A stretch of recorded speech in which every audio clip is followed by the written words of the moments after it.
c'est avec un grand plaisir de prendre la parole devant vous, car il s'agit d'un moment d'une grande importance pour le continent africain. Et pour cette occasion, nous avons préparé 3 ou 4 petits chapitres que nous allons essayer de vous exposer pour faire passer un certain nombre de messages. Juste pour montrer un peu comment le réseau africain d'économie sociale et solidaire a évolué depuis un certain temps. Et vous voulez traduire? Parce que nous avons un problème de la traduction, parce qu'on croyait qu'il y avait la traduction simultanée, mais avec notre chère ami Judith, qui va nous aider à faire ça au fur et à mesure. Je suis appelé à m'arrêter à chaque fois qu'il me fait signe. Good afternoon, ladies and gentlemen. This is a very important moment for the African continent and one that I'm very happy to participate in. We have prepared 2 or 3 different items with specific messages that I would like to share with you. And as there is no simultaneous interpretation, I'm asking Judith to translate. Alors, on a choisi un petit scénario pour essayer de vous montrer un peu les 2 façons de voir cette dynamique au niveau africain. D'abord, il va y avoir une très courte présentation qui va parler un peu de la genèse et de ce qu'on est en train de faire au niveau des réseaux.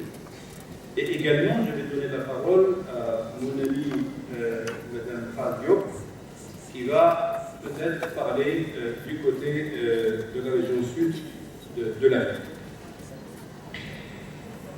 I'm going to illustrate what is happening in the African continent in 2 different ways. First of all, through some of the ways in which our African network has been developing, and then I'm also going to hand the floor to Madame Khalifa Diop from Senegal to speak about another part of Africa.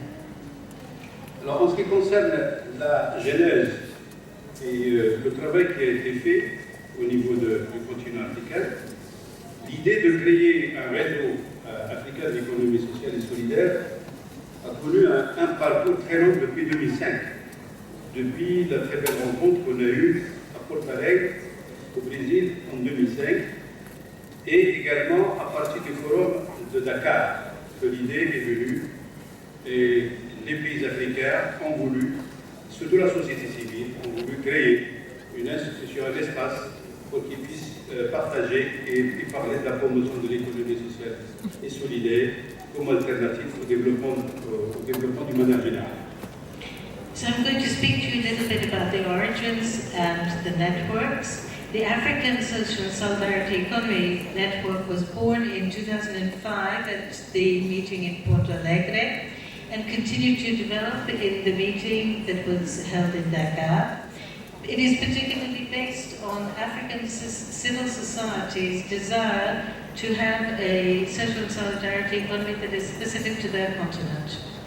Et le départ réel était à partir de la rencontre qu'on a eue à Luxembourg en 2009, où on a eu une grande réunion, une grande messe africaine, et lors de laquelle on a décidé de tenir une réunion au Maroc, à Kinitra, pour créer réellement le RICE, le Réseau africain d'économie sociale et solidaire.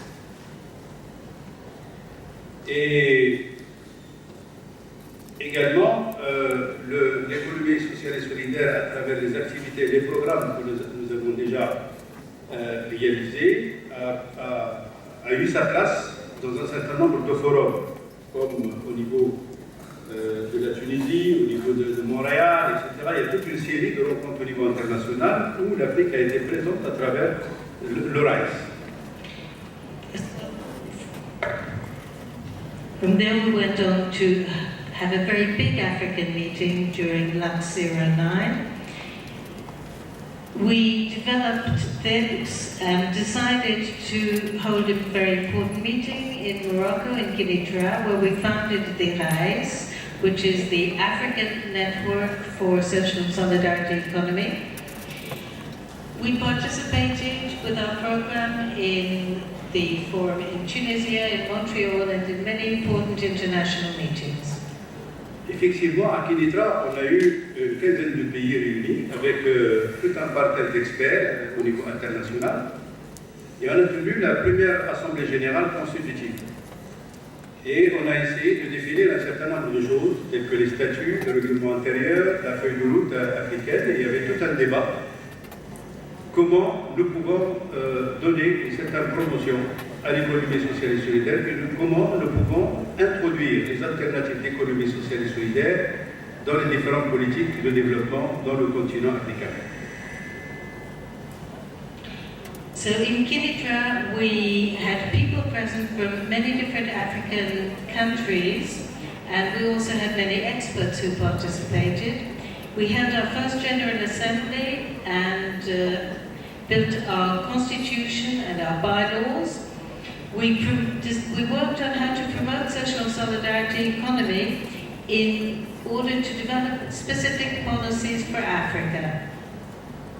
Et en signe de solidarité avec nos amis de la Tunisie, on a tenu la deuxième Assemblée générale à Tunis, à Hammamet, en Tunisie à Hammamet.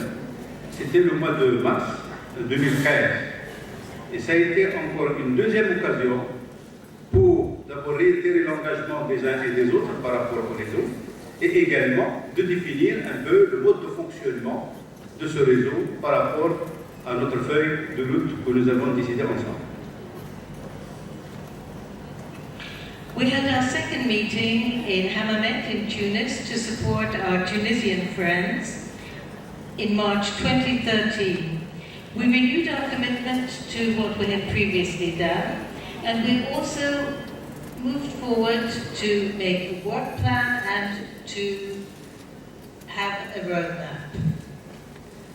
Et cette rencontre à Hammamet nous a permis quand même de relever un certain nombre de problèmes ou d'éléments de diagnostic que je vais essayer de vous les résumer ensuite. D'abord, on a compris que la réalité africaine, c'est une réalité qui nous présente un tableau complexe pour promouvoir l'économie sociale et solidaire tel qu'il est voulu par justement les principes et la structure justement de ce type d'économie.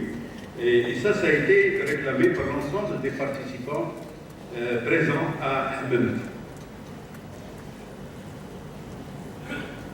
We realized in Hammamet that we were facing a great many challenges, and I shall try and list some of them to you. First of all, and the most important, was that African reality is a very complex reality, and that building a program and developing social solidarity economy within this complex framework is a challenge. Le deuxième relevé justement de ce constat rapide, c'est que nous avons constaté qu'à travers le continent, chaque pays donne une certaine définition et un certain usage à l'économie sociale et solidaire. Il y a ceux qui utilisent l'économie sociale et solidaire comme des alternatives, juste comme instrument pour lutter contre la mendicité, l'exclusion, la grande pauvreté, etc.